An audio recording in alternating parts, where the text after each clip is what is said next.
ഇന്നത്തെ geo political developments ആണ് നമ്മൾ നോക്കുന്നത്. അപ്പോൾ അതിൽ യു എ ഇ ഒപെക് രാജ്യങ്ങളുടെ മീറ്റിംഗ് സൗദി അറേബ്യയുടെ നേതൃത്വത്തിൽ ഒമാനിൽ വെച്ചിട്ട് നടന്നിട്ടുണ്ടായിരുന്നു. അപ്പോൾ അതിൽ യു എ ഇ വളരെ നിർണായകമായിട്ടുള്ള ഒരു സ്റ്റേറ്റ്മെൻറ്റ് പറഞ്ഞിട്ടുണ്ട്. പലർക്കും നമ്മളുടെ പ്രേക്ഷകർക്ക് സ്ഥിരമായി നമ്മളുടെ വാർത്ത കാണുന്നവർക്കൊക്കെ മനസ്സിലാക്കാൻ പറ്റും. അതായത് സൗദി അറേബ്യയുമായിട്ട് ബന്ധപ്പെട്ട് ഒരേ ഒരു രാജാവ് എന്ന് പറഞ്ഞിട്ട് ഞാനൊരു വീഡിയോ ഇട്ടിട്ടുണ്ടായിരുന്നു. ഏതാണ്ട് ഒരു 3 മാസങ്ങൾക്ക് മുമ്പ് ഞാൻ പബ്ലിഷ് ചെയ്തൊരു വീഡിയോ ആണ്. അത്യാവശ്യം ആളുകൾ ആ വീഡിയോ കണ്ടിട്ടുണ്ട്. അപ്പോൾ ഇതിനകത്ത് അന്ന് നമ്മൾ പറഞ്ഞു വെച്ചിരുന്ന ഒരു ഡീവിയേഷൻ, യു എ ഇക്കുള്ളിൽ സൗദി അറേബ്യ ഇൻഫ്ലുവൻസ് ചെയ്യുന്ന കുറേ വിഷയങ്ങൾ ഞാൻ അതിനകത്ത് പറഞ്ഞിട്ടുണ്ടായിരുന്നു. അപ്പോൾ അതിനെ തുടർന്ന് യു എ ഇയിൽ നിരവധി മാറ്റങ്ങൾ അവരുടെ ഇൻറ്റേർണൽ സ്ട്രക്ചറിലൊക്കെ കൊണ്ടുവന്നിട്ടുണ്ടായിരുന്നു. അതുപോലെ തന്നെ അതിനെ തുടർന്ന് ഇപ്പോൾ യു എ ഇ ഇപ്പോൾ ഓപ്പൺ ഫോറിൻ പോളിസിയിലേക്ക് വരികയാണ്. ഈ ഓപ്പൺ ഫോറിൻ പോളിസിയിലേക്ക് വരുമ്പോഴത്തേക്കും പല രാജ്യങ്ങളുമായിട്ടും മാരിറ്റാന അതുപോലെ ഒരുപാട് രാജ്യങ്ങളുമായിട്ട് ഇപ്പം യു എ ഇ ബൈലേറ്ററൽ ചർച്ചകൾ നടത്തുക, ബൈലേറ്ററൽ എഗ്രിമെൻറ്റിലേക്ക് എത്താൻ വേണ്ടിയിട്ടുള്ള ചർച്ചകൾ നടത്തിക്കൊണ്ടിരിക്കുകയാണ്. യു എ ഇ മറ്റൊരു തലത്തിൽ മാറി ചിന്തിക്കുകയാണ്. അപ്പോൾ അതിൻ്റെ ഭാഗമായിട്ട് അവർ ഒപെക് രാജ്യങ്ങളിൽ നിന്നും ഞാൻ പുറത്തേക്ക് വരികയാണ്, എക്സിറ്റ് നോട്ട് കൊടുത്തിരിക്കുകയാണ്. ഇത് വളരെ നിർണായകമായിട്ടുള്ളൊരു ഡിസിഷനാണ്. യു എ ഇ ഇത്രയും കാലം, അതായത് 62 വർഷത്തോളം ഈ ഒപെക് രാജ്യങ്ങളുടെ കൂട്ടായ്മയിലുണ്ടായിരുന്ന നേതൃത്വ നിരയിലുണ്ടായിരുന്ന ഒരു രാജ്യമാണ് യു എ ഇ. ആ യു എ ഇ ആണ് ഇപ്പം എക്സിറ്റ് നോട്ട് കൊടുത്തിരിക്കുന്നത്. അപ്പോൾ ഇതിൻ്റെ പുറകിലുള്ള കാര്യങ്ങൾ നമ്മൾ ആലോചിച്ച് കഴിഞ്ഞാൽ 1, 2, 3 എന്ന് നിരവധി കാര്യങ്ങൾ നമുക്കിതിനകത്ത് മെൻഷൻ ചെയ്യാൻ പറ്റും. പക്ഷേ അതേസമയം ഈ ഇറാൻ അമേരിക്ക ഇസ്രായേൽ കോൺഫ്ലിക്റ്റ്, ആ മിഡിൽ ഈസ്റ്റ് കോൺഫ്ലിക്റ്റ് ഇതിനൊരു വഴിത്തിരിവായി എന്ന് വേണമെങ്കിൽ പറയാം, ഒരു നിമിത്തമായി എന്ന് വേണമെങ്കിൽ പറയാം. യു എ ഇ കുറേ കാലം കൊണ്ട് തന്നെ ഈ പ്ലാൻ അവർ മനസ്സിനകത്ത് വെച്ചിട്ടുണ്ട്. ഇനി ഇപ്പോൾ യു എ ഇ ഈ ഒപെക് പ്ലസിൽ നിന്നും പുറത്തു വരുന്നെങ്കിൽ എന്താണ് സംഭവിക്കാൻ പോകുന്നത്? ഈ ഒപെക് രാജ്യങ്ങളുടെ കൂട്ടായ്മയിൽ നിന്നും യു എ ഇ പുറത്തു വരുന്നതോടുകൂടി സംഭവിക്കാൻ പോകുന്ന ചില വിഷയങ്ങളുണ്ട്. അത് പ്രത്യേകിച്ച് ഈ എണ്ണ വിപണിയെ വല്ലാത്ത രീതിയിൽ അത് ബാധിക്കും, അത് ഉറപ്പാണ്. എന്തുകൊണ്ടാണ് ഒപെക് രാജ്യങ്ങൾ എന്ന് പറഞ്ഞാൽ, ഈ ഒപെക് രാജ്യങ്ങൾ വരുന്നതിന് മുമ്പ് ഈ എണ്ണ വിപണിയിൽ പ്രത്യേകിച്ച് മിഡിൽ ഈസ്റ്റിലുള്ള രാജ്യങ്ങളെല്ലാം തന്നെ ഇവർ അവരവർക്ക് വേണ്ട രീതിയിൽ വില നിർണ്ണയിക്കുകയും അവരവർക്ക് വേണ്ട രീതിയിൽ ഇവർ മാനുഫാക്ചറിങ് ചെയ്യും. അപ്പോൾ ചില രാജ്യങ്ങൾ കൂടുതൽ ഉൽപ്പാദിപ്പിക്കും, ചില രാജ്യങ്ങൾ കുറവ് ഉൽപ്പാദിപ്പിക്കും. അപ്പോൾ അങ്ങനെ സംഭവിക്കുമ്പോൾ ഈ കൂടുതൽ ഉൽപ്പാദന ശേഷിയുള്ള രാജ്യങ്ങൾ എന്താണ് ചെയ്യാന്ന് പറഞ്ഞാൽ പ്രൈസ് കുറച്ച് എണ്ണ വിൽക്കും.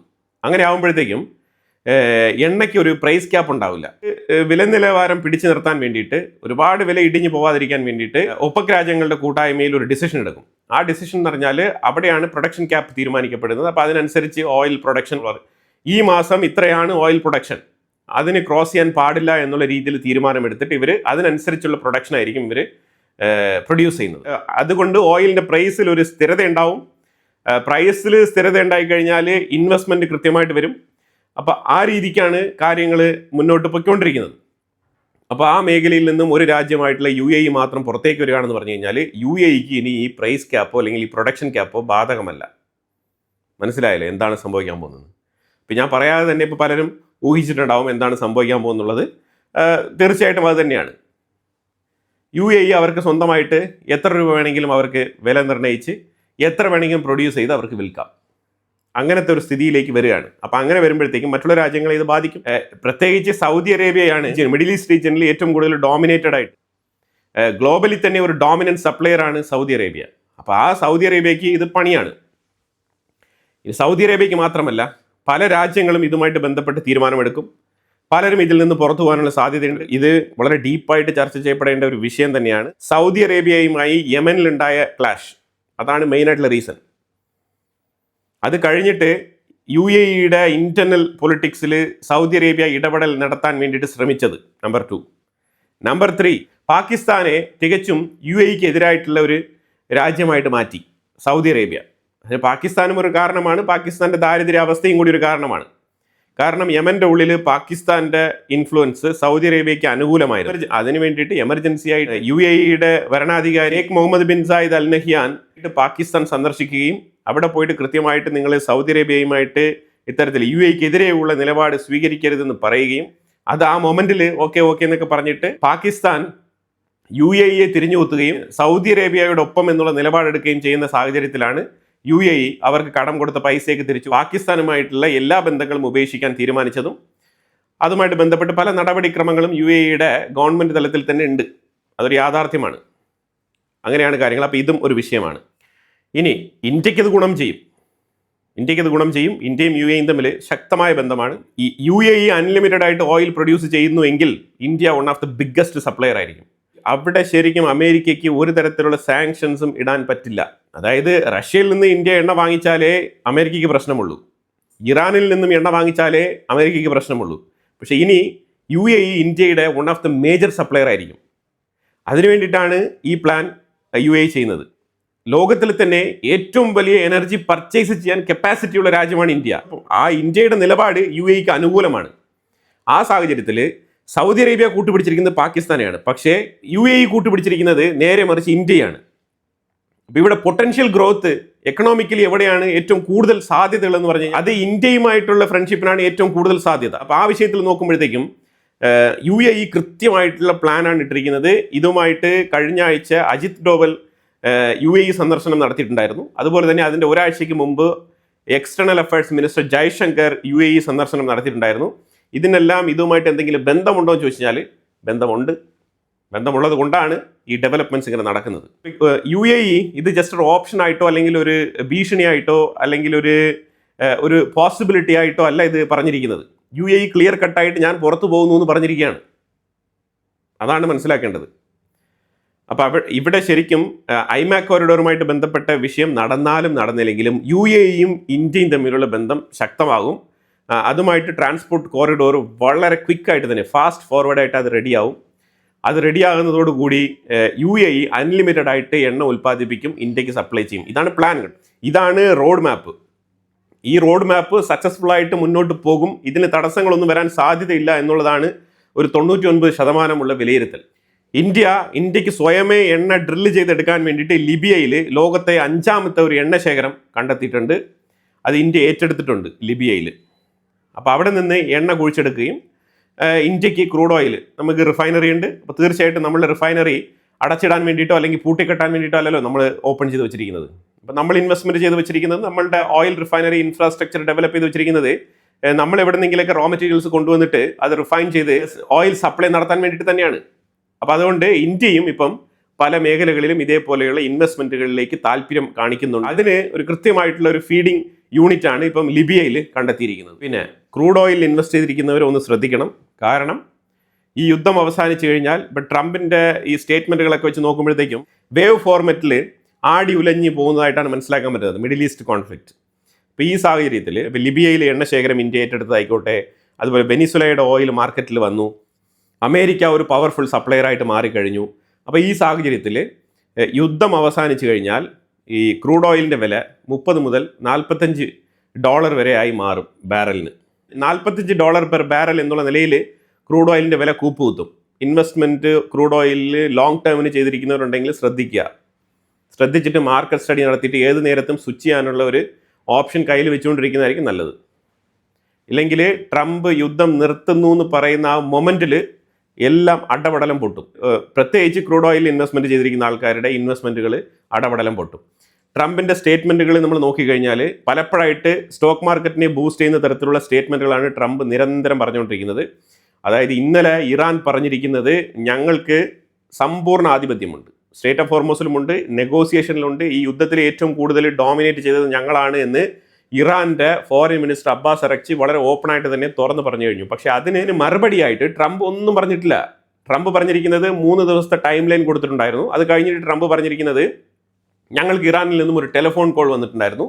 ആ ടെലിഫോൺ കോളിൽ ഇറാനിൽ നിന്നും സംസാരിച്ച വ്യക്തിയോ അല്ലെങ്കിൽ അതുമായിട്ട് ബന്ധപ്പെട്ട പേര് വിവരങ്ങളോ ഒന്നും തന്നെ ട്രംപ് വെളിപ്പെടുത്താൻ തയ്യാറല്ല. ട്രംപ് ട്രൂത്ത് സോഷ്യൽ മീഡിയയിൽ എഴുതി കുറിച്ചത് ഇങ്ങനെയാണ്: അതായത് ഇറാൻ്റെ ഉള്ളിൽ ഭയങ്കര പ്രശ്നമാണ്, ഈ സ്ട്രേറ്റ് ഓഫ് ഹോർമോസ് ബ്ലോക്ക് ചെയ്തിരിക്കുന്നതുകൊണ്ട് തന്നെ ഞങ്ങൾക്ക് അത്യാവശ്യ സാധനങ്ങളൊന്നും തന്നെ കിട്ടുന്നില്ല, അതുകൊണ്ട് ഞങ്ങൾ വല്ലാതെ പെടാപ്പാട് പെട്ടുകൊണ്ടിരിക്കുകയാണ്. അപ്പോൾ അതുകൊണ്ട് എത്രയും വേഗം ഞങ്ങൾ സ്ട്രേറ്റ് ഓഫ് ഹോർമോസ് ഓപ്പൺ ചെയ്യാൻ തയ്യാറാണ്.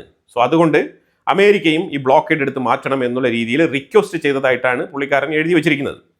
അപ്പോൾ ഇത് ഓപ്പണായിട്ട് വെളിപ്പെടുത്തൽ നടത്തണം.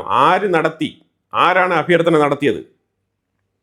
അപ്പോൾ ഇത് ശരിക്കും പറഞ്ഞാൽ യുദ്ധം അവസാനിക്കാൻ പോവാണ് എന്നുള്ള രീതിയിലുള്ള പ്രതീതി സൃഷ്ടിച്ചുകൊണ്ട് സ്റ്റോക്ക് മാർക്കറ്റിനെ ബൂസ്റ്റ് ചെയ്യാൻ വേണ്ടിയിട്ടുള്ള ഒരു തന്ത്രമായിട്ടാണ് ഇതിപ്പോൾ വിലയിരുത്തപ്പെടുന്നത്. തികച്ചും മറ്റൊരു സൈഡിൽ വേറൊരു സ്റ്റേറ്റ്മെൻറ്റ് വന്നുകൊണ്ടിരിക്കുന്നത് പല രാജ്യങ്ങൾക്കും എയർക്രാഫ്റ്റിൻ്റെ ഫ്യൂവൽ ഇല്ല, അത് ഷോർട്ടേജ് ആണ്. അപ്പോൾ അത് വല്ലാത്ത രീതിയിൽ ബുദ്ധിമുട്ടുണ്ടാക്കും. ഏഷ്യൻ രാജ്യങ്ങൾ, ആഫ്രിക്കൻ രാജ്യങ്ങൾ, ലാറ്റിൻ അമേരിക്കൻ രാജ്യങ്ങളൊക്കെ ഇതിനെക്കുറിച്ച് കൺസേൺ രേഖപ്പെടുത്തുന്നുണ്ട്. അപ്പോൾ അതിനെക്കുറിച്ചും ഞങ്ങൾ ചിന്തിക്കുന്നുണ്ട്. അപ്പോൾ അതായത് സ്ട്രേറ്റ് ഓഫ് ഹോർമോസിൽ നിന്നും പുറകോട്ട്, സ്ട്രേറ്റ് ഓഫ് ഹോർമോസിൻ്റെ ബ്ലോക്കേഡ് എടുത്ത് മാറ്റും എന്നുള്ള തരത്തിലുള്ള, അത് മാറ്റുമെന്ന് ഒഫീഷ്യലി പറയുന്നില്ല, പക്ഷെ അത്തരത്തിലുള്ളൊരു സൂചനയാണ് ട്രംപ് കൊടുക്കുന്നത്. ഇങ്ങനത്തെ സൂചനകൾ പലപ്പോഴും കൊടുത്തിട്ടുണ്ട്. ഇതെല്ലാം തന്നെ സ്റ്റോക്ക് മാർക്കറ്റിനെ മാനിപ്പുലേറ്റ് ചെയ്യാനേ സഹായിക്കുകയുള്ളൂ. ഇതിൻ്റെ ഉദാഹരണങ്ങൾ ഇതിനു മുമ്പ് ഇതേപോലെ പലതവണ സംഭവിച്ചിട്ടുണ്ട്. പിന്നീട് വളരെ ശക്തമായി തന്നെ യുദ്ധം നടത്തുന്ന സാഹചര്യത്തിലേക്ക് വരെ ട്രംപ് പോയിട്ടുണ്ട്. യുദ്ധം അവസാനിക്കുന്നു എന്ന് പറഞ്ഞിട്ട് ആൾക്കാർ ഓടിച്ചെന്ന് ഇൻവെസ്റ്റ് ചെയ്യും. അത് കഴിഞ്ഞിട്ട് നോക്കുമ്പോൾ യുദ്ധം വീണ്ടും തുടങ്ങും. ഇതാണ് ഇപ്പോൾ നിലവിൽ നടന്നുകൊണ്ടിരിക്കുന്ന സ്റ്റോക്ക് മാർക്കറ്റ് മാനിപ്പുലേഷൻ. ട്രംപ് ഇതേ അവസ്ഥയിൽ സ്ഥിരതയില്ലാത്ത സ്റ്റേറ്റ്മെൻറ്റുകൾ പറഞ്ഞുകൊണ്ടിരുന്നാൽ ശരിക്കും ട്രംപിൻ്റെയും അതുപോലെ തന്നെ അമേരിക്കയുടെയും ക്രെഡിബിലിറ്റി വല്ലാത്ത രീതിയിൽ വീക്കാകുകയാണ് ഗ്ലോബലി. മറ്റുള്ള രണ്ട് കൂട്ടരുണ്ടല്ലോ, ഒന്ന് ഇറാൻ, മറ്റൊന്ന് ഇസ്രായേൽ. ഇവർ രണ്ടുപേരും പറയുന്നത് ഞങ്ങൾക്ക് ഇനിയും ഞങ്ങളുടെ ടാസ്ക് പൂർത്തിയായിട്ടില്ല, ബാക്കിയുണ്ട്. ഇസ്രായേലിനും ഇറാൻ്റെ ഉള്ളിൽ ടാസ്ക് ബാക്കിയുണ്ട്, അതുപോലെ ഇറാനും ഇസ്രായേലിൻ്റെ ഉള്ളിൽ ടാസ്ക് ബാക്കിയുണ്ടെന്നാണ് രണ്ടുപേരും പറഞ്ഞു വെച്ചിരിക്കുന്നത്. അതായത് അവർക്ക് രണ്ടുപേർക്കും യുദ്ധം അവസാനിപ്പിക്കാൻ താല്പര്യമില്ല. അവർ രണ്ടുപേരും ഇപ്പോഴും ലൈം ലൈറ്റിൽ യുദ്ധം ചെയ്തുകൊണ്ടാണ് ഇരിക്കുന്നത്. ഇസ്രായേലിൻ്റെ മൊസാദിൻ്റെ സമ്പൂർണ്ണാധിപത്യം ഇറാൻ്റെ ഉള്ളിലുണ്ട്. പല മേഖലകളിലും മൊസാദ് കടന്നു കയറിയിട്ടുണ്ടെന്നുള്ള വാർത്തയാണ് ഇറാൻ്റെ ഉള്ളിൽ നിന്ന് വരുന്നത്. ഇറാനെ സംബന്ധിച്ചിടത്തോളം, ഇസ്രായേലിനെ സംബന്ധിച്ചിടത്തോളം this war is not over എന്നുള്ള സ്റ്റേറ്റ്മെൻറ്റാണ് അവർ പറയുന്നത്. അതുപോലെ ഗാസയിലും ലെബനാനിലും ഇസ്രായേൽ ആക്രമണങ്ങൾ തുടരുകയാണ്. ഗാസയ്ക്കുള്ളിൽ നിരവധി ഹമാസിൻ്റെ വാഹനങ്ങൾ, അതേപോലെ ഹമാസിൻ്റെ സ്റ്റോറേജ് ഗോഡൗണുകൾ, ഇതൊക്കെ തപ്പിപ്പിടിച്ച് ഇസ്രായേൽ അറ്റാക്ക് നടത്തിക്കൊണ്ടിരിക്കുകയാണ്. അതേപോലെ വെസ്റ്റ് ബാങ്കിൻ്റെ ഉള്ളിൽ നിന്നും നിരവധി പേരെ അറസ്റ്റ് ചെയ്തിട്ടുണ്ട്. ഈ അറസ്റ്റ് രേഖപ്പെടുത്തിയതിനെതിരെ ഇമ്മാനുവൽ മാക്രോൺ രംഗത്ത് വന്നിട്ടുണ്ട്. ഇമ്മാനുവൽ മാക്രോൺ എവിടെ എന്ത് സംഭവിച്ചാലും രംഗത്ത് വരും. ആ വരുന്ന ദിവസമേ ഉള്ളൂ കേട്ടോ. പിന്നീട് പിന്നെ ശല്യമൊന്നും ഉണ്ടാവില്ല. ജസ്റ്റ് രേഖപ്പെടുത്തുക, അതൊന്ന് രേഖപ്പെടുത്തി പോകും. അപ്പോൾ അങ്ങനെ ഗാസയ്ക്കുള്ളിൽ ഇസ്രായേൽ അവരുടെ യെല്ലോ ലൈൻ ബോർഡർ കുറച്ചുകൂടെ വികസിപ്പിച്ചുകൊണ്ടിരിക്കുകയാണ്. അതായത് ഗാസയെ കൂടുതൽ ചെറുതാക്കിക്കൊണ്ടിരിക്കുകയാണ്. ബഹ്റൈൻ്റെ ഉള്ളിൽ ചെറിയൊരു പ്രശ്നം. ബഹ്റൈൻ്റെ ഉള്ളിൽ പ്രശ്നം എന്ന് വെച്ചാൽ ഏതാണ്ട് 69 പേരെ ബഹ്റൈൻ ലിസ്റ്റ് ചെയ്ത് അറസ്റ്റ് ചെയ്തിട്ടുണ്ട്. അപ്പോൾ അതിൽ 6 പേർക്ക് ലൈഫ് ടൈം ഇംപ്രസൺമെൻ്റ് ആണ് വിധിച്ചിരിക്കുന്നത്. അവരുടെ സെൻറ്റൻസ് അതാണ്. മറ്റുള്ളവരുടെ എല്ലാം സിറ്റിസൺഷിപ്പ് റദ്ദാക്കിക്കൊണ്ടുള്ള ഉത്തരവാണ് കോടതിയിൽ നിന്ന് വന്നിരിക്കുന്നത്. അതായത് ഒരു വ്യക്തിയുടെ സിറ്റിസൺഷിപ്പ് അല്ല, ആ എൻറ്റയർ ഫാമിലിയുടെ സിറ്റിസൺഷിപ്പ് തന്നെ റദ്ദാക്കിക്കൊണ്ട് അവരെ നാട് വിടാൻ വേണ്ടിയിട്ട് പറഞ്ഞിരിക്കുകയാണ്. അവരെ ഡിറ്റൻഷൻ സെൻറ്ററിലേക്ക് മാറ്റാനാണ് ഉത്തരവ്. എൻറ്റയർ ഫാമിലിയെ ഡിറ്റൻഷൻ സെൻറ്ററിലേക്ക് മാറ്റിയിട്ട് അവർ പറയുന്ന സ്ഥലത്തേക്ക് അവരെ കയറ്റിയിരിക്കും. ഷിയ കമ്മ്യൂണിറ്റിയിൽപ്പെട്ട ആൾക്കാരാണ്. ഇറാൻ, ഇറാഖ് ആ റീജിയനിൽ നിന്നുള്ള ആൾക്കാരാണ്. റഷ്യ ഉക്രൈനുമായിട്ട് ബന്ധപ്പെട്ട വിഷയത്തിലേക്ക് നോക്കിക്കഴിഞ്ഞാൽ ഇന്നലെ കീവ് നഗരം കേന്ദ്രീകരിച്ച് റഷ്യ ആക്രമണം നടത്തിയിട്ടുണ്ട്. അതുപോലെ ഉക്രൈനിലെ സെലൻസ്കിക്ക് ഒരു 90 ബില്യൺ യൂറോ ഫണ്ട് പാസ്സായിട്ടുണ്ടായിരുന്നല്ലോ യൂറോപ്യൻ യൂണിയനിൽ നിന്നും. അപ്പോൾ അതുമായിട്ട് ബന്ധപ്പെട്ട വിവരങ്ങൾ പുറത്തു വന്നിട്ടുണ്ട്. അപ്പോൾ അതിന് 2026 കുറച്ച് പൈസ, അതുപോലെ 2027 കുറച്ച് പൈസ, അങ്ങനെ 2 വർഷമായിട്ടാണ് ആ എമൗണ്ട് ഉക്രൈനിലേക്ക് കൊടുക്കുന്നത്. അപ്പോൾ അതിൽ തന്നെ കൃത്യമായിട്ടൊരു പറയുന്നുണ്ട്, ഈ 90 ബില്യൺ യൂറോയിലും 2026 45 ബില്യൺ യൂറോ ഉക്രൈനു വേണ്ടിയിട്ട് മാറ്റിവെച്ചിട്ടുണ്ട്. അതിൽ 28.3 ബില്യൺ ആയുധം വാങ്ങിക്കാനും, അല്ലെങ്കിൽ യൂറോപ്യൻ സൈഡിൽ നിന്ന് ആയുധങ്ങളായിട്ട് അയച്ചു കൊടുക്കും, ഇല്ലെങ്കിൽ അവർ ആയുധങ്ങൾ വാങ്ങിച്ച് സപ്ലൈ ചെയ്ത് കൊടുക്കും ഉക്രൈന് വേണ്ട ആയുധങ്ങൾ. 16.7 ബില്യൺ സോഷ്യൽ സെക്യൂരിറ്റിക്ക് വേണ്ടിയിട്ട് ഉപയോഗിക്കാനാണ്. അതായത് അവിടുത്തെ ജനങ്ങൾക്ക് വേണ്ടിയിട്ട് ഗവൺമെൻറ്റുമായിട്ട് ബന്ധപ്പെട്ട സ്ഥാപനങ്ങൾ ത്രൂ ഉപയോഗിക്കാനാണ്, ജനസേവന പദ്ധതിക്ക് വേണ്ടിയിട്ട് ഉപയോഗിക്കാനാണ് ഈ ഫണ്ട് കൊടുക്കുന്നത്. ഇത് 2026. 2027 31.7 ബില്യൺ ആയുധം വാങ്ങിക്കാൻ വേണ്ടിയിട്ട് നീക്കി വെച്ചിട്ടുണ്ട്. പിന്നെ ബാക്കിയുള്ള ഒരു 13.3 ബില്യൺ ഉക്രൈൻ്റെ ബഡ്ജറ്റിന് വേണ്ടിയിട്ട് നീക്കി വെച്ചിട്ടുണ്ട്. അത് ഉക്രൈൻ ബഡ്ജറ്റിൽ ഇത് ഉൾപ്പെടുത്തിക്കൊണ്ട് അവർക്ക് അവരുടെ രാജ്യത്തിൻ്റെ പുരോഗതിക്ക് വേണ്ടിയിട്ട് ഉപയോഗിക്കാം. ഇങ്ങനെയാണ് അതിൻ്റെ ഒരു സ്ട്രക്ചർ. അങ്ങനെ 90 ബില്യൺ യൂറോ ലോൺ ആയിട്ടാണ് കൊടുക്കുന്നത്. ഈ എമൗണ്ട് തിരിച്ചടയ്ക്കണം. സെലൻസ്കി അല്ലേ, എങ്ങനെ തിരിച്ചടയ്ക്കാനാണ്? വാങ്ങിച്ചെടുത്താൽ മതി, അത്രയേ ഉള്ളൂ. യൂറോപ്യൻ യൂണിയനും ഈ വിഷയത്തിൽ മോശക്കാരല്ല, സെലൻസ്കിയും ഈ വിഷയത്തിൽ മോശക്കാരനല്ല. അതാണ് മനസ്സിലാക്കേണ്ടത്. രണ്ടുപേർക്കും തിരിച്ചടവ് അത്ര എളുപ്പത്തിൽ ചെയ്യാൻ പറ്റുന്ന കാര്യങ്ങളല്ല. സെലൻസ്കി ഇനി 2 വർഷത്തേക്ക് അവിടെ ഇതേ മാർഷ്യൽ ലോയിൽ തന്നെ കണ്ടിന്യൂ ചെയ്യും. സെലൻസ്കിയുടെ ഈ പട്ടാള ഭരണം തന്നെ അവിടെ തുടരും. നിലവിലെങ്ങും ഒരു എലക്ഷൻ അവിടെ സംഭവിക്കില്ല എന്നാണ് ഇതിൽ നിന്നും മനസ്സിലാക്കേണ്ടത്. അതുപോലെ സെലൻസ്കി റഷ്യയുടെ ഒരു ആഡംബര കപ്പൽ, ഒരു 500 മില്യൺ വർത്ത് വരുന്ന ഒരു യോട്ട്, അപ്പോൾ ഈ യോട്ട് സ്ട്രേറ്റ് ഓഫ് ഹോർമൂസിലൂടെ വളരെ സ്മൂത്തായിട്ട് കടന്നു പോയിട്ടുണ്ട് എന്നുള്ളൊരു സങ്കടം സെലൻസ്കി പങ്കുവച്ചിട്ടുണ്ട്. ആരും അതിനെ വെടിവെച്ചില്ല എന്നാണ് പറഞ്ഞിരിക്കുന്നത്. ഇപ്പോൾ പുള്ളിക്കാരൻ പറഞ്ഞ വിഷയം എന്ന് പറഞ്ഞാൽ, സ്ട്രേറ്റ് ഓഫ് ഹോർമൂസിൽ ഇറാൻ ഓൾറെഡി റഷ്യയെ അനുകൂലിക്കുന്ന രാജ്യമാണ്. അപ്പോൾ അതുകൊണ്ട് അവർ വെടിവെക്കില്ല. അമേരിക്ക എന്തുകൊണ്ട് ഇതിനെ കടത്തിവിട്ടു എന്നുള്ള ചോദ്യമാണ് സെലൻസ്കിയെ കുഴപ്പിക്കുന്നത്. ആ സെലൻസ്കിക്ക് ഈ വിഷയം മനസ്സിലായില്ല എന്ന് തോന്നുന്നു. സെലൻസ്കി ഒരു തവണ വൈറ്റ് ഹൗസിൽ പോയിട്ട് ട്രംപ് ആട്ടി ഇറക്കി വിട്ടതാണ്. അന്നേ ഇത് മനസ്സിലാവേണ്ടതാണ്. പക്ഷേ ഇത് സെലൻസ്കിക്ക് ഇതുവരെ മനസ്സിലായിട്ടില്ല. അമേരിക്കയും ആ 500 മില്യൺ വില വരുന്ന ആഡംബര യോട്ടിനെ വെറുതെ കടത്തിവിടുകയാണ് ചെയ്തത്. അതുപോലെ ചൈനയുടെ ഗ്വാങ്ഷി എന്ന് പറഞ്ഞ സ്ഥലത്ത് വെള്ളപ്പൊക്കം, മേഘവിസ്ഫോടനം, പെട്ടെന്നുണ്ടായൊരു മഴ, അതിൽ നിരവധി വാഹനങ്ങൾ വെള്ളത്തിൽ മുങ്ങി നശിച്ചു പോയിട്ടുണ്ട്. പിന്നെ വെസ്റ്റ് ബംഗാൾ ഇലക്ഷൻ, നമ്മൾ കൂടുതൽ അതിനെക്കുറിച്ച് പറയുന്നില്ല. അത്തരത്തിൽ അരാജകത്വം മീൻസ് തൃണമൂൽ കോൺഗ്രസ് എന്ന് പറഞ്ഞ പാർട്ടി അവിടെ ഭീഷണിപ്പെടുത്തി വോട്ട് രേഖപ്പെടുത്താൻ വേണ്ടിയിട്ട് ജനങ്ങളെ പ്രേരിപ്പിക്കുന്നു എന്നുള്ള തരത്തിലുള്ള വാർത്തകളൊക്കെ വരുന്നുണ്ട്. ഭീഷണിപ്പെടുത്തുകയാണ്, നിങ്ങൾ വോട്ട് TMCക്ക് തന്നെ ചെയ്യണം, തൃണമൂൽ കോൺഗ്രസിന് തന്നെ ചെയ്യണം എന്നാണ് പറഞ്ഞിരിക്കുന്നത്. അതായത് ബംഗ്ലാദേശ് ഇലക്ഷൻ ഇതിനേക്കാളും ബെറ്റർ ആയിരുന്നു എന്നുള്ള തരത്തിലുള്ള വിലയിരുത്തലുകളാണ് പല വെസ്റ്റ് ബംഗാൾ മാധ്യമങ്ങളും റിപ്പോർട്ട് ചെയ്യുന്നത്. ഇനി പ്രധാനമായിട്ട് മാലിയെക്കുറിച്ചൊരു വിഷയം സംസാരിക്കേണ്ടതുണ്ട്. മാലിയിൽ വളരെ ഓപ്പണായിട്ട് തന്നെ ഈ JNIM എന്ന് പറഞ്ഞ ഈ ഭീകരവാദ സംഘടന അവിടെ ഓപ്പണായിട്ട് പത്രസമ്മേളനം നടത്തി പറഞ്ഞിരിക്കുകയാണ്, ഞങ്ങൾക്ക് വേണ്ട സ്ഥലങ്ങളെല്ലാം തന്നെ ഞങ്ങൾ പിടിച്ചെടുത്ത് കഴിഞ്ഞു. മീൻസ് റഷ്യയുടെ വാഗ്നർ ഗ്രൂപ്പ് ഞങ്ങളുടെ കാല് പിടിച്ച് മാപ്പ് അപേക്ഷിച്ചാണ് ഞങ്ങളുടെ അടുത്ത് റിലീസ് വാങ്ങിച്ച് പോയത് എന്നുള്ള തരത്തിൽ റഷ്യയെ അപമാനിച്ചുകൊണ്ട് കൃത്യമായിട്ടുള്ള തുറന്നു പറച്ചിൽ നടത്തിക്കൊണ്ടുള്ള സ്റ്റേറ്റ്മെൻറ്റ്. എന്നിട്ട് പറഞ്ഞിരിക്കുന്നത്, ഞങ്ങൾ ഇനി മാലിയിൽ ബാക്കിയുള്ള സ്ഥലങ്ങളൊക്കെ സ്ലോലി ഞങ്ങൾ പിടിച്ചെടുക്കും. ഞങ്ങൾക്ക് മാലിയിൽ താമസിക്കുന്ന ജനങ്ങളുമായിട്ട് ഒരു തരത്തിലുള്ള വിദ്വേഷമോ അവരുമായിട്ട് ഒരു തരത്തിലുള്ള വിരോധങ്ങളോ ഇല്ല എന്നാണ് പറഞ്ഞിരിക്കുന്നത്. അവരുമായിട്ടല്ല ഞങ്ങൾ യുദ്ധം ചെയ്യുന്നത്, ഞങ്ങൾ യുദ്ധം ചെയ്യുന്നത് മാലിയിലെ പട്ടാളക്കാരോടാണ് എന്ന് ഓപ്പണായിട്ട് പറഞ്ഞിരിക്കുകയാണ് സ്റ്റേറ്റ്മെൻറ്റ്. ഇവിടെ റഷ്യയുടെ ആ ഒരു ഇൻ്റർഫറൻസ്, റഷ്യക്ക് ഈ ഒരു ദയനീയമായിട്ടുള്ളൊരു അവസ്ഥ വന്നത് എന്തുകൊണ്ടാണ്? അതിന് പ്രധാനപ്പെട്ട കാരണം നമ്മൾ അതിൻ്റെ ഡീറ്റെയിലേക്ക് കൂടുതൽ പോകുന്നില്ല, എന്നാലും ചെറുതായിട്ടൊന്ന് പറഞ്ഞു വെച്ചേക്കാം. ഈ ചരിത്രപരമായിട്ട് നമ്മൾ നോക്കിക്കഴിഞ്ഞാൽ ഇതിനകത്ത് കുറച്ച് ഡീപ്പായിട്ട് സംസാരിക്കേണ്ടി വരും. കാറൽ മാർക്സിൻ്റെ കോട്ടൊക്കെ നമുക്ക് ചകഞ്ഞ് പരിശോധിക്കേണ്ടി വരും. കാരണം ഈ കമ്മ്യൂണിസം എന്ന് പറയുമ്പോഴത്തേക്ക് നമ്മൾ വളരെ വ്യക്തമായിട്ട് മനസ്സിലാക്കിക്കോണം. ഇത് നമ്മുടെ നാട്ടിൽ നടന്നുകൊണ്ടിരിക്കുന്ന കമ്മ്യൂണിസവുമായിട്ട് കമ്പയർ ചെയ്യരുത്. നമ്മുടെ നാട്ടിലെ കമ്മ്യൂണിസവും കോൺഗ്രസും BJP എല്ലാം ഇവർ ഒന്ന് തന്നെയാണ്. അതിലൊരു വ്യത്യാസവും ഞാനിപ്പോൾ ഇവിടെ കാണുന്നില്ല. എല്ലാവർക്കും അവരുടേതായിട്ടുള്ള ന്യായീകരണങ്ങൾ മാത്രമാണ്. പൊതുവിൽ കസേരയിൽ ഇരുന്ന് കഴിഞ്ഞാൽ എല്ലാവരും ഒരേപോലെയാണ് പ്രവർത്തിക്കുന്നത്. പൊതുജനങ്ങൾ എന്നും അവരുടെ അവസ്ഥ ദുരിതം തന്നെയാണ്, അതിൽ യാതൊരു മാറ്റമില്ല. ഒരു നല്ലൊരു റോഡ് പോലും ഇല്ലാത്ത ഒരവസ്ഥയാണ് കേരളത്തിൽ. അപ്പോൾ അതുകൊണ്ട് ഞാൻ അതിലേക്ക് കൂടുതൽ വരുന്നില്ല. പക്ഷേ ഞാൻ ഈ പറയുന്ന വിഷയങ്ങൾ വളരെ വ്യക്തമായിട്ട് നിങ്ങൾക്ക് മനസ്സിലാക്കാൻ പറ്റും എന്താണ് ഞാൻ പറഞ്ഞു വരുന്നുള്ളത്. അത് ഞാനത് പറഞ്ഞു വെച്ചേക്കാം. ഈ ക്യൂബ ഇപ്പം ശരിക്കും ട്രംപ് ക്യൂബയ്ക്ക് മേളിൽ ഉപരോധം ഏർപ്പെടുത്തിയിട്ടുണ്ട്. അപ്പോൾ അതുകൊണ്ട് വല്ലാത്ത രീതിയിൽ ക്യൂബ ബുദ്ധിമുട്ടുകയാണ് എന്ന് പറഞ്ഞിട്ട് ലോകരാജ്യങ്ങൾ മൊത്തം കിടന്ന് കരച്ചിലാണ്. UN പോയിട്ട് റിപ്പോർട്ട് ചെയ്യുന്നുണ്ട്. പക്ഷേ അപ്പോൾ ഇതിനു മുമ്പ് ക്യൂബയ്ക്കെതിരെ സാങ്ഷൻസ് ഇല്ലായിരുന്നോ ചോദിച്ചാൽ ഇതിനു മുമ്പ് ഉണ്ടായിരുന്നു. ഏതാണ്ട് 1959 മുതൽ ഫിഡൽ കാസ്ട്രോ വന്നിട്ട് അവിടെ റെവല്യൂഷൻ അല്ലെങ്കിൽ റെഫോർമേഷൻ എന്നൊക്കെ പറഞ്ഞുകൊണ്ട് കമ്മ്യൂണിസ്റ്റിൻ്റെ ഒരു പോളിസി ഉണ്ടല്ലോ. കമ്മ്യൂണിസ്റ്റിൻ്റെ പോളിസി എന്താണ്? അവർക്ക് ഈ പ്രൈവറ്റ് പ്രോപ്പർട്ടീസ് പാടില്ല. പ്രൈവറ്റ് പ്രോപ്പർട്ടീസ് ഉണ്ടായിക്കഴിഞ്ഞാൽ അതിന് കുത്തക മുതലാളികൾ ഉണ്ടായിക്കഴിഞ്ഞാൽ അവർ ജനങ്ങളെ അടിമകളായിട്ട് ട്രീറ്റ് ചെയ്യും. അപ്പോൾ അവിടെ ഒരു വ്യത്യാസം രൂപപ്പെടുന്നുണ്ട്, മുതലാളി തൊഴിലാളി എന്നൊക്കെ പറഞ്ഞുകൊണ്ട്. അപ്പോൾ ഇതൊന്നും കമ്മ്യൂണിസത്തിന് ചേരുന്ന പരിപാടിയല്ല. അപ്പോൾ അതായത് ഗവൺമെൻറ്റിൻ്റെ കീഴിലായിരിക്കണം കാര്യങ്ങൾ, അതാണ് കമ്മ്യൂണിസ്റ്റിൻ്റെ പോളിസി.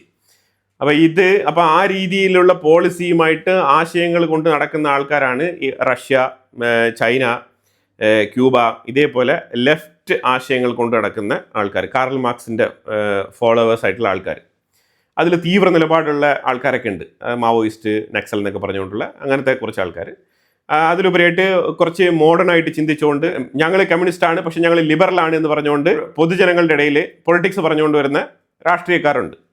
അപ്പോൾ ഈ സാഹചര്യത്തിലൂടെ നമ്മൾ നോക്കിക്കഴിഞ്ഞാൽ ക്യൂബയിൽ സംഭവിച്ചിരിക്കുന്നതാണ് ഇതിൻ്റെ എക്സാമ്പിൾ. ക്യൂബയിൽ സംഭവിച്ചത് എന്താണെന്ന് പറഞ്ഞാൽ സോവിയറ്റിൻ്റെ വീഴ്ചയിൽ പതറിപ്പോയ ക്യൂബ. സോവിയറ്റിന് മുമ്പ് എന്താണെന്ന് പറഞ്ഞാൽ 1959 ഫിഡൽ കാസ്ട്രോ ക്യൂബയിൽ ഭരണാധികാരിയായിട്ട് വരുന്നത്. ഈ 59 മുൻപ് അവിടെ ഒരു ക്യൂബ ഉണ്ടായിരുന്നു. ആ ക്യൂബ ശരിക്കും പറഞ്ഞാൽ ഇവിടെ ഈ കമ്മ്യൂണിസ്റ്റ് സോഷ്യലിസത്തിൻ്റെയും എക്കണോമിക് ഗ്രോത്ത് വെച്ച് നോക്കുമ്പോഴത്തേക്കും ക്യാപിറ്റലിസം ഫാർ ബെറ്ററാണ്. ക്യാപിറ്റലിസമാണ് ഇപ്പം നിലനിൽക്കുന്നത്. അത് വിജയിച്ച പോളിസിയാണ്. കാരണം അവിടെ ഉള്ളത് പ്രോഫിറ്റാണ്. ഇവിടെ കമ്മ്യൂണിസത്തിൽ പ്രോഫിറ്റ് പാടില്ല, ക്യാപിറ്റലിസത്തിൽ പ്രോഫിറ്റ് എത്ര വേണമെങ്കിലും ആവാം. അതാണ് അമേരിക്ക മോഡൽ. അമേരിക്ക ക്യാപിറ്റലിസ്റ്റ് മോഡലാണ്. അപ്പോൾ അത് വിജയിച്ചിരിക്കുന്നു എന്നുള്ളതിൻ്റെ തെളിവാണല്ലോ. മറ്റത് പരാജയപ്പെട്ടത് എന്തുകൊണ്ടാണ്? ഇത് രണ്ടും തമ്മിൽ ഒരു ഗ്ലോബൽ എവിഡൻസ് നമ്മളുടെ കൺമുമ്പിലുണ്ട്. ഈ എവിഡൻസ് മുന്നിൽ വെച്ചുകൊണ്ടാണ് പലപ്പോഴായിട്ട് കണ്ണടച്ച് ഇരുട്ടാക്കുന്നത് പോലെയുള്ള പരിപാടികളാണ് അവതരിപ്പിക്കപ്പെടുന്നത് പൊതുജനങ്ങളുടെ ഇടയിൽ. പക്ഷേ ഇതിനൊരു പ്രത്യേകത എന്ന് പറഞ്ഞാൽ ഇത് പൊതുജനങ്ങളെ ബാധിക്കുന്ന വിഷയങ്ങളെ ചൂണ്ടിക്കാണിച്ചുകൊണ്ട് ഇവർ ആ വിഷയത്തിലേക്ക് വിരൽ ചൂണ്ടി സംസാരിക്കുമ്പോൾ പൊതുജനങ്ങൾ വിചാരിക്കും ആ വിഷയം ഇവർ കൃത്യമായിട്ട് അഡ്രസ്സ് ചെയ്യുമെന്ന്. പക്ഷേ ഇവർ കമ്മ്യൂണിസ്റ്റ് സിദ്ധാന്തത്തിലൂടെ ആയിരിക്കും അതിനെ അപ്രോച്ച് ചെയ്യുന്നത്. അപ്പോൾ എന്ത് ചെയ്യുന്നത് വെച്ചാൽ റിയാലിറ്റി എന്ന് പറയുന്ന സാധനമുണ്ട്. ആ റിയാലിറ്റി എപ്പോഴും നല്ലൊരു സ്ലാപ്പ് അങ്ങ് കൊടുക്കും ഈ കമ്മ്യൂണിസത്തിന്. ഇത് പലപ്പോഴായിട്ട് സംഭവിച്ചിട്ടുണ്ട്. അപ്പോൾ അങ്ങനത്തെ സ്ലാപ്പുകൾ പല തവണ വാങ്ങിച്ചിട്ടുള്ള ഒരു പ്രസ്ഥാനമാണ് ഈ കമ്മ്യൂണിസ്റ്റ് പ്രസ്ഥാനം. ഇപ്പോൾ ഇതിന് ഈ ഫിഡൽ കാസ്ട്രോയുടെ വിഷയം ഇവിടെ നമ്മൾ വളരെ വ്യക്തമായിട്ട് മനസ്സിലാക്കി കഴിഞ്ഞാൽ 1959 ഫിഡൽ കാസ്ട്രോ വന്നിട്ട് ക്യൂബയിൽ ഒരു പെനിൻസുല ഉണ്ട്. ആ പെനിൻസുല എന്ന് പറഞ്ഞാൽ വളരെ മനോഹരമായിട്ടുള്ള പെനിൻസുലയാണ്. ആ പെനിൻസുല മീൻസ് 3 സൈഡും വെള്ളത്താൽ ചുറ്റപ്പെട്ട ഒരു സൈഡിൽ ലാൻഡുമായിട്ട് കണക്റ്റഡ് ആയിട്ടുള്ള ഒരു ഏരിയയാണ് ഈ പെനിൻസുല എന്ന് പറയുന്നത്. അപ്പോൾ അങ്ങനത്തെ ഒരു പെനിൻസുല അതിൻ്റെ ഫോട്ടോസ് ഞാനിവിടെ ഷെയർ ചെയ്യാം. വളരെ മനോഹരമായിട്ടുള്ള ഒരു പെനിൻസുലയാണത്. വെരേഡറോ പെനിൻസുല എന്ന് പറയും. ഈ വെരേഡറോ പെനിൻസുല ശരിക്കും അവിടെ ഈ വളരെ മനോഹരമായിട്ടുള്ള പെനിൻസുലയാണ്, ബ്യൂട്ടിഫുൾ ആയിട്ടുള്ള ബീച്ചാണ്. അപ്പോൾ ഈ ബീച്ച് റിസോർട്ട് ടൂറിസം 59 മുമ്പ് ക്യൂബ വളരെയധികം റവന്യൂ ജനറേറ്റ് ചെയ്തിരുന്ന ഒരു ടൂറിസം മേഖലയായിരുന്നു ഇത്. അപ്പോൾ ഈ ഏരിയയിൽ പ്രത്യേകിച്ച് അമേരിക്കയിലുള്ള ഒരുപാട് പേര് അവിടെ വന്നിട്ട് ഇൻവെസ്റ്റ്മെൻറ്റ് ചെയ്ത് ഈ സ്ഥലങ്ങളൊക്കെ പർച്ചേസ് ചെയ്ത് അവർ വിലയ്ക്ക് വാങ്ങി അവിടെ റിസോർട്ടുകൾ പണിത് അവിടെ ഒരുപാട് ആൾക്കാർ അമേരിക്കയിൽ നിന്നായിക്കോട്ടെ അതുപോലെ റഷ്യയിൽ നിന്നായിക്കോട്ടെ ഒരുപാട് ആൾക്കാർ അവിടെ വന്നിട്ട് അവരുടെ അവധിക്കാലം സ്പെൻഡ് ചെയ്ത് മടങ്ങുന്ന ഒരു ശീലമുണ്ടായിരുന്നു. കാരണം ഈ റഷ്യ, യൂറോപ്യൻ രാജ്യങ്ങളിലൊക്കെ ഒരു സമയമാകുമ്പോഴത്തേക്കും മഞ്ഞുവീഴ്ചയാണ്. ഈ മഞ്ഞുവീഴ്ച തുടങ്ങിക്കഴിഞ്ഞാൽ അവർക്ക് പിന്നെ അവിടെ താമസിക്കാൻ പറ്റത്തില്ല. അപ്പോൾ അന്ന് സമ്പന്നരായിട്ടുള്ള ആൾക്കാരായിക്കോട്ടെ, ഒരുവിധം മിഡിൽ ക്ലാസ്സിലുള്ള ആൾക്കാർ, അന്നത്തെ യൂറോപ്യൻസ് ആയിക്കോട്ടെ, റഷ്യ അതേപോലെ ഉള്ള ആൾക്കാരെല്ലാം തന്നെ ക്യൂബയിലേക്ക് ഈ സ്ഥലത്തേക്ക് പോകും ടൂറിസ്റ്റായിട്ട്. അപ്പോൾ അവിടെ പോയിട്ട് അവരുടെ അവധിക്കാലം സ്പെൻഡ് ചെയ്തിട്ട് മടങ്ങും. അപ്പോൾ ഇതുകൊണ്ടുണ്ടാകുന്ന വരുമാനം ക്യൂബയ്ക്ക് വളരെ വലുതായിരുന്നു. പക്ഷേ ഫിഡൽ കാസ്ട്രോ വന്നിട്ട് ആശയമാണല്ലോ, കമ്മ്യൂണിസ്റ്റ് ആശയം ഇങ്ങനെ ഉള്ളിൽ കിടന്ന് ഇങ്ങനെ തികട്ടിക്കൊണ്ട് വരുന്ന സമയത്ത് ഇനി മുതൽ ഇതെല്ലാം തന്നെ ഗവൺമെൻറ് ഏറ്റെടുക്കും, നാഷണലൈസ് ചെയ്യാണ്. ഇതാണ് ഈ കമ്മ്യൂണിസ്റ്റ് ഫണ്ടമെന്റലിസത്തിൻ്റെ പ്രത്യേകത. അവരിതിങ്ങനെ പറയും. 1959 ഫിഡൽ കാസ്ട്രോ വന്നിട്ട് ഉണ്ടാക്കിയ ഒരു നിയമമാണ്, ക്യൂബയുടെ നാശത്തിലേക്ക് വഴിയൊരുക്കിയ ഒരു തീരുമാനമായിരുന്നത്. അപ്പോൾ എന്ത് ചെയ്തു? ഈ വെറോഡേര എന്ന് പറഞ്ഞ ഈ പെനിൻസുലയിൽ ഇൻവെസ്റ്റ്മെൻറ്റ് നടത്തി അവിടുത്തെ സ്ഥലങ്ങളൊക്കെ വാങ്ങിച്ചിരുന്ന ആൾക്കാരുടെ കയ്യിൽ നിന്ന് മൊത്തം അവരെയൊക്കെ ആട്ടി ഓട്ടിച്ചിട്ട് അവരുടെ കയ്യിൽ നിന്നും ഇത് ഞങ്ങളുടെ ലാൻഡാണെന്ന് പറഞ്ഞിട്ട്, കുത്തക മുതലാളികൾ ഇവിടെ പാടില്ല എന്ന് പറഞ്ഞിട്ട് ആ സ്ഥലം അതിക്രമിച്ച് പിടിച്ചെടുത്ത്. അപ്പോൾ അവൻ്റെ ഇൻവെസ്റ്റ്മെൻറ്റ് എവിടെ പോയി? ഇതാണ് മനസ്സിലാക്കേണ്ടത്. ഗവൺമെൻറ്റിൽ നിന്ന് 5 പൈസ നഷ്ടപരിഹാരം ഒന്നും കൊടുത്തിട്ടില്ല. ഇത് ഞങ്ങളുടെ അവകാശമാണെന്ന് പറഞ്ഞ ആ ഒരു കമ്മ്യൂണിസ്റ്റിൻ്റെതായിട്ടുള്ള ഒരു അധികാരമുണ്ടല്ലോ, ആ അധികാരം അവർ വിനിയോഗിച്ച് അത് പിടിച്ചെടുത്ത്. അങ്ങനെ അമേരിക്കൻസൊക്കെ അവരുടെ രാജ്യത്തേക്ക് മടങ്ങിപ്പോയി. ഈ സ്ഥലം പഴയതുപോലെ ഫ്ലോറിഷ് ആയില്ല. ടൂറിസം എല്ലാം തന്നെ ഡൗൺ ആയി, അവിടെ ജനങ്ങൾ വരാതെയായി. അങ്ങനെ ക്യൂബ ശരിക്കും പറഞ്ഞാൽ വൻ നഷ്ടത്തിലേക്കാണ് പൊയ്ക്കൊണ്ടിരുന്നത്. കാരണം ക്യൂബയുടെ വലിയൊരു ശതമാനം ഇൻകം ഈ ടൂറിസത്തിൽ നിന്നാണ് വന്നുകൊണ്ടിരുന്നത്. അപ്പോൾ അങ്ങനെ അമേരിക്കയിൽ ഡ്യൂപോണ്ട് എന്ന് പറഞ്ഞിട്ടുള്ള ഒരു കമ്പനി ഉണ്ട്. ഈ ഡ്യൂപോണ്ട് എന്ന് പറയുന്നത് അമേരിക്കയിൽ വലിയ ഒരു ഇൻവെസ്റ്റ്മെൻറ്റ് കമ്പനിയാണ്. അവർക്ക് മറ്റ് പല ബിസിനസ്സുകളുണ്ട്.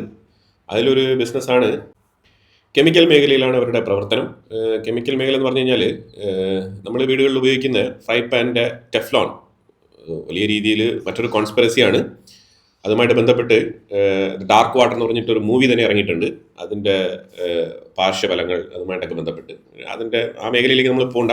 പക്ഷേ ഈ കമ്പനിക്ക് ക്യൂബയിൽ വലിയ തോതിലുള്ള ബിസിനസ് ഉണ്ടായിരുന്നു. അപ്പോൾ ഇതേപോലത്തെ വൻകിട ക്യാപിറ്റലിസ്റ്റുകളുടെ ഇൻവെസ്റ്റ്മെൻ്റാണ് ക്യൂബയിൽ ഉണ്ടായിരുന്നത്. അതിനെയാണ് ഫിഡൽ കാസ്ട്രോ അമിക്കബിളി ഒരു റെസൊല്യൂഷൻ ഉണ്ടാക്കാതെ ഫോഴ്സ്ഫുള്ളി കൈക്കലാക്കിയത്. പിന്നെ ഇങ്ങനത്തെ ക്യാപിറ്റലിസ്റ്റ് ഇൻവെസ്റ്റ്മെന്റ് ചെയ്യുന്ന കമ്പനികളൊക്കെ പിന്നെ വേണ്ടാതിരിക്കും. അവർ തീർച്ചയായിട്ടും ക്യൂബയ്ക്കെതിരെയുള്ള നടപടികൾ അമേരിക്കയിൽ നിന്നും ആരംഭിച്ചിരുന്നു എന്നുള്ളതാണ് അന്ന് തന്നെ. ഇതൊക്കെ ചെറിയ 1-2 ഉദാഹരണങ്ങൾ മാത്രമാണ്. ഫിഡൽ കാസ്ട്രോ വിശ്വസിച്ചിരുന്നത് സോവിയറ്റ് റഷ്യ വളരെ സ്ട്രോങ് ആയിട്ട് നിൽക്കുകയാണ്. അപ്പോൾ അന്നത്തെ സമയത്ത് ഈ കോൾഡ് വാറിൻ്റെ ടൈമിൽ റഷ്യ വലിയൊരു ഡോമിനേഷനായിട്ട് നിൽക്കുകയാണ്, അമേരിക്ക ഒരു സൈഡിൽ നിൽക്കുകയാണ്. അപ്പോൾ ഈ ഒരു സാഹചര്യത്തിൽ റഷ്യ നമ്മളെ നല്ല രീതിയിൽ സംരക്ഷിക്കും എന്നുള്ളൊരു വിശ്വാസം ഫിഡൽ കാസ്ട്രോയ്ക്ക് ഉണ്ടായിരുന്നു.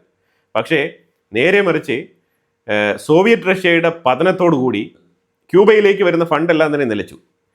അപ്പോൾ ഈ സോവിയറ്റ് റഷ്യയോടൊപ്പം ഇരുന്ന സമയത്ത് ഇവരെന്തൊക്കെയാണ് ചെയ്തതെന്ന് പറഞ്ഞാൽ, ഈ സോവിയറ്റ് റഷ്യ തകരുന്നത് വരെ റഷ്യയിലുള്ള ന്യൂക്ലിയർ ബോംബുകൾ വരെ ആർക്കെതിരെ? അമേരിക്കയ്ക്കെതിരെ. അമേരിക്കയെ ഭീഷണിപ്പെടുത്തിയ ഒരു രാജ്യമായിരുന്നു ക്യൂബ. അത് ഇന്ന് മറന്നുപോയ ആൾക്കാർ. ഇന്ന് ട്രംപ് അങ്ങോട്ട് പറഞ്ഞ സാങ്ഷൻസ് മാത്രമാണ് ഇന്ന് ലൈം ലൈറ്റിലുള്ളത്. അതുകൊണ്ട് ട്രംപ് ക്രൂരനാണ്, ട്രംപ് മോശമാണ്, ഇങ്ങനെ പൊതുജനങ്ങളെ ബുദ്ധിമുട്ടിക്കാൻ പാടില്ല എന്നൊക്കെയുള്ള സ്റ്റേറ്റ്മെൻറ്റുകൾ വരുന്നുണ്ട്. പക്ഷേ ഈ ട്രംപിൻ്റെ സാങ്ഷൻസ് മാത്രമല്ല ക്യൂബയുടെ പ്രശ്നം. ക്യൂബയുടെ പ്രശ്നം ഈ ഫണ്ടമെന്റൽ പോളിസിയാണ് അവിടുത്തെ പ്രശ്നം. ഈ കമ്മ്യൂണിസ്റ്റ് ഒരിക്കലും ഈ ക്യാപിറ്റലിസ്റ്റിനെ പോലെ അത്ര ഫ്രീ മൈൻഡോട് കൂടിയുള്ള ഒരു ഓപ്പൺ പോളിസി ഉള്ള ഇൻകം ജനറേറ്റ് ചെയ്യുന്ന, പ്രോഫിറ്റ് ജനറേറ്റ് ചെയ്യുന്ന ഒരു ബിസിനസ് മോഡൽ അല്ല. അതായത് എല്ലാ രാജ്യങ്ങൾക്കും ബിസിനസ് വേണം, റവന്യൂ വേണം. അതിന് നേരെ എതിരാണ് ഈ കമ്മ്യൂണിസം. അപ്പോൾ ആ പോളിസി, കാർൽ മാർക്സിന്റെ പോളിസികളൊക്കെ വായിച്ച് മനസ്സിലാക്കിയവർക്ക് ഞാൻ എന്താണ് പറയുന്നത് എന്നുള്ളത് വളരെ വ്യക്തമായിട്ട് മനസ്സിലാക്കാൻ പറ്റും. ക്യൂബയുടെ പതനത്തിന് കാരണം കമ്മ്യൂണിസമാണ്. സോവിയറ്റ് റഷ്യ തകർന്നത് എന്തുകൊണ്ടാണ്? അവിടെയും ഈ കമ്മ്യൂണിസം പരാജയപ്പെടുന്നത് കൊണ്ട് തന്നെയാണ്. ആ മോഡൽ തന്നെ പരാജയമാണ്. സോവിയറ്റ് റഷ്യയുടെ പതനം, പിന്നെ ഫണ്ടുകൾ വരുന്നില്ല, അത് കഴിഞ്ഞിട്ട് അമേരിക്കയുടെ സൈഡിൽ നല്ല സാങ്ഷൻസ് ഉണ്ട്. ആ സമയത്ത് ഫിഡൽ കാസ്ട്രോ ഇതേ കമ്മ്യൂണിസ്റ്റ് സിദ്ധാന്തം ഉൾക്കൊണ്ട് ഭയങ്കരമായിട്ട് കുത്തക മുതലാളികൾ പാടില്ല എന്ന് പറഞ്ഞിട്ട് കടപ്പുറത്തുനിന്ന് ഈ റിസോർട്ടുകളെയൊക്കെ ഒഴിപ്പിച്ച് ഗവൺമെന്റ് ഏറ്റെടുത്ത് ഞങ്ങൾ നടത്തുമെന്ന് പറഞ്ഞിട്ട് ഇരുന്ന ഫിഡൽ കാസ്ട്രോ പിന്നീട് പറയുകയാണ് സോവിയറ്റ് റഷ്യ പോയി, പിന്നെ പൈസയൊന്നും വരുന്നില്ല, അങ്ങനെ പാപ്പരായപ്പം വീണ്ടും പറയുകയാണ് നിങ്ങളെല്ലാവരും കൂടി വീണ്ടും വന്ന് ഇൻവെസ്റ്റ് ചെയ്യണം എന്നാണ് പറയുന്നത്. ഓപ്പൺ പോളിസി വീണ്ടും ക്യാപിറ്റലിസത്തിനെ ആശ്രയിക്കുന്ന ലെവലിലേക്ക് മാറി. ക്യാപിറ്റലിസ്റ്റ് രാജ്യങ്ങളുമായിട്ട് കച്ചവടം ചെയ്താൽ മാത്രമേ, അതായത് ഈ കുത്തക മുതലാളി മാതൃകയിൽ കച്ചവടം ചെയ്താലേ ഇനി ക്യൂബയ്ക്ക് രക്ഷയുള്ളൂ എന്നുള്ള നിലയിലേക്ക്, ആ ഒരു അവസ്ഥയിലേക്ക് ഫിഡൽ കാസ്ട്രോ എന്ന് പറഞ്ഞ കമ്മ്യൂണിസ്റ്റ് മഹാന്മാരായ വ്യക്തികളിൽ ഒരാളായിട്ട് വിശേഷിപ്പിക്കപ്പെടുന്ന ഫിഡൽ കാസ്ട്രോയുടെ ആ ഒരു ആശയദാരിദ്ര്യമാണ് ഞാനിവിടെ പറയുന്നത്. പുള്ളിക്കാരൻ വളരെ വ്യക്തമായിട്ട് ക്യാപിറ്റലിസത്തിനെ വിളിച്ചു വരുത്തുകയാണ്. സ്പെയിനിലുള്ള NH ഗ്രൂപ്പ് എന്ന് പറഞ്ഞ ഹോസ്പിറ്റാലിറ്റി ഗ്രൂപ്പ്, അതുപോലെ നിരവധി ഗ്രൂപ്പുകൾ, മെലിയ എന്ന് പറഞ്ഞ ഗ്രൂപ്പുകളൊക്കെ ഉണ്ട്. ഇങ്ങനെ കുറേ ഗ്രൂപ്പുകളൊക്കെ വീണ്ടും ക്യൂബയിലേക്ക് പോയി കച്ചവടം നടത്തുകയാണ് ചെയ്തത്. എന്നിട്ടും അവിടുത്തെ കമ്മ്യൂണിസ്റ്റ് മാതൃകയിൽ അവർക്ക് കച്ചവടം നടത്താൻ പറ്റുന്നില്ല എന്നുള്ളതാണ് സാഹചര്യം. ഇപ്പോഴും ക്യൂബയ്ക്കുള്ളിൽ സ്പെയിൻ എന്ന് പറഞ്ഞ രാജ്യത്തിന് നിർണായകമായിട്ടുള്ള ഇൻവെസ്റ്റ്മെന്റുകൾ ഉണ്ട്. അതെല്ലാം തന്നെ ഈ ക്യാപിറ്റലിസം മോഡലിലാണ്. പിന്നീട് ക്യാപിറ്റലിസം ഫോളോ ചെയ്താണ് ആ രാജ്യം സർവൈവ് ചെയ്തുകൊണ്ടിരുന്നത്. ഇപ്പം നിലവിൽ തീർച്ചയായിട്ടും ട്രംപ് അവിടെ സാങ്ഷൻസ് അപ്ലൈ ചെയ്തിട്ടുണ്ട്. ഇതെല്ലാം തന്നെ ഈ ചരിത്രബോധമുള്ള, ഇത് ശരിക്കും പറഞ്ഞാൽ അമേരിക്കയുടെ ഒരു റിവെഞ്ച് എന്ന് വേണമെങ്കിൽ നമുക്ക് പറയാം. ആ റിവെഞ്ചാണ് ഇപ്പോൾ അമേരിക്ക എടുത്തുകൊണ്ടിരിക്കുന്നത്. തീർച്ചയായിട്ടും അവിടെ ഫ്യൂവൽ ഇല്ല. കഴിഞ്ഞ 2025 മാത്രം 18 ലക്ഷം ടൂറിസ്റ്റാണ് ക്യൂബ സന്ദർശിച്ചത്. 18 ലക്ഷം ടൂറിസ്റ്റ്. പ്രത്യേകിച്ച് ഞാൻ ഈ പറഞ്ഞ ഈ പെനിൻസുല, വെരാഡെറ എന്ന് പറഞ്ഞ ഈ പെനിൻസുല സന്ദർശിച്ചത് 18 ലക്ഷം ആൾക്കാരാണ്. 1.8 മില്യൺ. ഇതാണ് നമ്മൾ മനസ്സിലാക്കേണ്ടത്. ആ ക്യൂബ ഇന്ന് കാലിയടിച്ച് കിടക്കുകയാണ്. അതിന് പ്രധാനപ്പെട്ട കാരണം വെനിസുലയിൽ അമേരിക്ക നടത്തിയ കടന്നുകയറ്റം. കാരണം വെനിസുലയിലെ മദുറാവോ ഇതേ മാതൃകയിൽ ഫോളോ ചെയ്തിരുന്ന വ്യക്തിയാണ്. അയാളും ഈ എണ്ണപ്പാടങ്ങളൊക്കെ ക്യാപിറ്റലിസത്തിന് കൊടുക്കത്തില്ല, അതെല്ലാം തന്നെ നാഷണലൈസ് ചെയ്തുകൊണ്ട് ഫിഡൽ കാസ്ട്രോയെ ഫോളോ ചെയ്തുകൊണ്ടിരുന്ന വ്യക്തിയാണ് ഈ മദുറാവോ.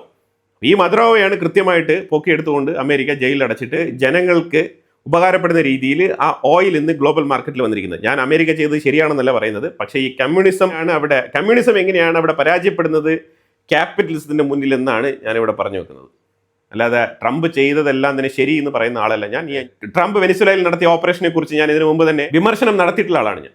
പക്ഷേ ഇവിടെ ഈ ക്യാപിറ്റലിസവും കമ്മ്യൂണിസവും ഈ മെത്തഡോളജിയിൽ നിങ്ങൾ ഇതിനെ അനലൈസ് ചെയ്ത് കഴിഞ്ഞാൽ നിങ്ങൾക്ക് വളരെ വ്യക്തമായിട്ട് മനസ്സിലാക്കാൻ പറ്റും. അപ്പോൾ ഇന്ന് വെനിസുലയിൽ നല്ല രീതിയിൽ കച്ചവടം നടക്കുന്നുണ്ട്. അവിടുത്തെ ജനങ്ങൾക്ക് ബുദ്ധിമുട്ടുണ്ടാകാത്ത രീതിയിൽ അവർക്ക് അവിടെ പണപ്പെട്ടുപാട, ക്യാഷ് റൊട്ടേറ്റ് ആവണം. ഈ പൈസ റൊട്ടേറ്റ് ആവുന്നില്ല എന്നുണ്ടെങ്കിൽ ഭയങ്കര പ്രശ്നമാവും. വെനിസുലയിലെ നിക്കോളാസ് മദുറാവോവിനെ അമേരിക്ക ഡീറ്റെയിൻ ചെയ്തതിനെ തുടർന്നാണ് ക്യൂബയിലേക്ക് പോകുന്ന എല്ലാ ഓയിലിൻ്റെ പൈപ്പ് ലൈൻ കംപ്ലീറ്റ് കട്ടാക്കിയത്. അതുകൊണ്ടാണ് ക്യൂബ ഇപ്പം വല്ലാത്ത ബുദ്ധിമുട്ട് അനുഭവിക്കുന്നത്. റഷ്യയിലുള്ള ടൂറിസ്റ്റുകൾ ക്യൂബയിൽ എത്തിയിട്ടുണ്ടായിരുന്നു. അവർക്ക് തിരിച്ചു പോകാൻ വേണ്ടിയിട്ട് എയർക്രാഫ്റ്റിന് ഫ്യൂവലില്ല ക്യൂബയിൽ. അവരെ തിരിച്ചു കൊണ്ടുപോകാൻ വേണ്ടിയിട്ട് റഷ്യയുടെ ഫ്ലൈറ്റ് അയച്ച് ഇവരെ ഇവാക്യുവേറ്റ് ചെയ്ത് കൊണ്ടുപോവുകയാണ് ചെയ്തത്, റഷ്യൻ ടൂറിസ്റ്റുകളെ. ഇത് ശരിക്കും പറഞ്ഞാൽ ചരിത്രത്തിൻ്റെ ഒരു മറുപടിയാണ്. ശരിക്കും ഇതിൻ്റെ ചരിത്രം പഠിച്ചു കഴിഞ്ഞാൽ എന്തുകൊണ്ട് ക്യൂബ ഇങ്ങനെ ആയി എന്നുള്ളതിന് വളരെ വ്യക്തമായിട്ടുള്ള ഒരു ഉത്തരം നമുക്ക് കിട്ടും. ഈ ക്യൂബയ്ക്ക് വേണ്ടി ഇങ്ങനെ വിഷമിക്കുന്നവരുണ്ടെങ്കിൽ അവർ കൃത്യമായിട്ട് ഇത് മനസ്സിലാക്കാൻ വേണ്ടിയിട്ടാണ് ഞാൻ ഈ ഒരു വാർത്ത ഇവിടെ പങ്കുവച്ചത്. ഞാൻ മെയിനായിട്ടും ഈ വിഷയത്തിന് എന്തുകൊണ്ടാണ് പറഞ്ഞതെന്ന് പറഞ്ഞാൽ, ഇന്ത്യയിൽ ഒഡീഷയിൽ ട്രൈബൽ വിഭാഗത്തിൽപ്പെട്ട ഒരു വ്യക്തി, അവരുടെ ചേച്ചി മരണപ്പെട്ടു. 3 മാസമായി അവരുടെ ചേച്ചിയുടെ അക്കൗണ്ടിൽ ബാങ്കിൽ ഒരു 20,000 രൂപ കിടപ്പുണ്ട്. അതെടുക്കാൻ വേണ്ടിയിട്ട് ഈ വ്യക്തി നിരന്തരം ബാങ്കിനെ അപ്രോച്ച് ചെയ്യാണ്. ബാങ്ക് കൊടുക്കുന്നില്ല. ഒരു കാര്യം മനസ്സിലാക്കണം, ഇന്ത്യയിൽ RBIയുടെ റൂളുണ്ട്. അതായത് ഡെത്ത് സർട്ടിഫിക്കറ്റുമായിട്ട് ആരെങ്കിലും വന്നു കഴിഞ്ഞാൽ അവരുടെ അകന്ന ബന്ധുവാണെങ്കിൽ പോലും അത് ഒരുപാട് നാളായിട്ട് ക്ലെയിം ഇല്ലാതെ കിടക്കുന്ന ഫണ്ടാണെന്നുണ്ടെങ്കിൽ അത് കൊടുക്കണം എന്നുള്ള നിയമമുണ്ട്. അതായത് സെൻട്രൽ ഗവൺമെൻറ് ഉദ്ദേശിക്കുന്നത് ഏറ്റവും കൂടുതൽ പണം പൊതുജനങ്ങളുടെ കയ്യിൽ പോയി കഴിഞ്ഞാൽ, സാധാരണക്കാരായിട്ടുള്ള ആൾക്കാരുടെ കയ്യിൽ പോയി കഴിഞ്ഞാൽ അത് GDPക്ക് ഗുണകരമാവും. ഡൊമസ്റ്റിക് GDPയിൽ അത് ഗ്രോത്ത് രേഖപ്പെടുത്താനുള്ള ഫണ്ടാണ്. അതുകൊണ്ടാണ് നിരവധി ലോണുകളൊക്കെ ഗവൺമെൻറ് പല ബാങ്കുകൾ വഴി വിറ്റഴിക്കുന്നത്. കാരണം അത് GDP ഗുണം ചെയ്യും. ഇപ്പം ഇന്നലെ തന്നെ നോക്കൂ, IMFന്റെ റെപ്രസെൻറ്റേറ്റീവ് ആയിട്ടുള്ള ഗീതാ ഗോപിനാഥ് അവർ വളരെ വ്യക്തമായിട്ട് പറയുകയാണ് ഇന്ത്യയുടെ ഡൊമസ്റ്റിക് പർച്ചേസ്, അത് ഇന്ത്യയുടെ ഡൊമസ്റ്റിക് മാർക്കറ്റ് ശക്തമായ രീതിയിൽ ഇന്ത്യ നിലനിർത്തണം. അത് ഇന്ത്യയുടെ GDP ഗ്രോത്തിന് ഗുണം ചെയ്യും. അതാണ് ഇന്ത്യയുടെ സസ്റ്റൈനബിലിറ്റി എന്ന് അവർ ആവർത്തിച്ച് പറയുകയാണ്. കാരണം ഈ ഗ്ലോബൽ അൺസർട്ടനിറ്റി നിലനിൽക്കുകയാണ്. അപ്പോൾ അതുകൊണ്ട് ആഗോളതരത്തിലുള്ള ട്രേഡിൽ മാത്രം പ്രതീക്ഷിച്ചിട്ട് കാര്യമില്ല. ഇന്റർണൽ ആയിട്ടുള്ള നമ്മളുടെ ഡൊമസ്റ്റിക് വ്യാപാരം എത്രമാത്രം ശക്തിപ്പെടുത്തുന്നുണ്ടോ അത്രമാത്രം നമുക്ക് GDP-യിൽ മുന്നിലെത്താൻ പറ്റും. അതാണ് IMF-ൽ നിന്നും കിട്ടിയ ഉപദേശം. എനിവേ, ഈ 20,000 ആ പാവപ്പെട്ടവന് കൊടുക്കാൻ എന്താണ് ബുദ്ധിമുട്ട്? 3 മാസം ഈ പണത്തിന് വേണ്ടിയിട്ട് പൊരുതി. അവസാനം മരണപ്പെട്ട ചേച്ചിയുടെ കുഴിച്ചിട്ട ശരീരം തോണ്ടിയെടുത്ത് തോളത്ത് വെച്ച് ബാങ്കിൽ കൊണ്ടുങ്ങിട്ട്, ഇതാണ് എൻ്റെ ചേച്ചി, ഇത് മരണപ്പെട്ട് കിടക്കുകയാണ്. അതുകൊണ്ട് നിങ്ങൾ കണ്ട് ഇതിന് ഉറപ്പ് വരുത്തിയിട്ട് ആ പൈസ 20,000 രൂപ എനിക്ക് തരണം എന്ന് പറഞ്ഞിട്ടുള്ള ആ ഒരു സ്റ്റേറ്റ്മെൻറ്റുമായിട്ട് ആൾ ബാങ്കിൽ പോയി നിൽക്കുകയാണ്. ഇതാണ് അവസ്ഥ ഒഡീഷയിൽ. ഇത് നാഷണൽ മീഡിയ ഒരുപാട് ചർച്ച ചെയ്ത വിഷയമാണ്. ഞാൻ അതുകൊണ്ട് കൂടുതൽ ഇതിനകത്ത് പറയുന്നില്ല. ഞാൻ അതിലേക്ക് ജസ്റ്റ് ഒന്ന് വിരൽ ചൂണ്ടിയെന്ന് മാത്രം. വളരെ ഇമ്പോർട്ടൻ്റ് ആയിട്ടുള്ള വിഷയങ്ങളാണ് നമ്മൾ വീഡിയോയിൽ പങ്കുവച്ചത്. ഇതിനെക്കുറിച്ചുള്ള അഭിപ്രായങ്ങൾ കമൻറ്റ് ബോക്സിൽ രേഖപ്പെടുത്തുക. കൂടുതൽ വാർത്തകളുമായിട്ട് അടുത്ത വീഡിയോയിൽ വരാം. Thank you so much.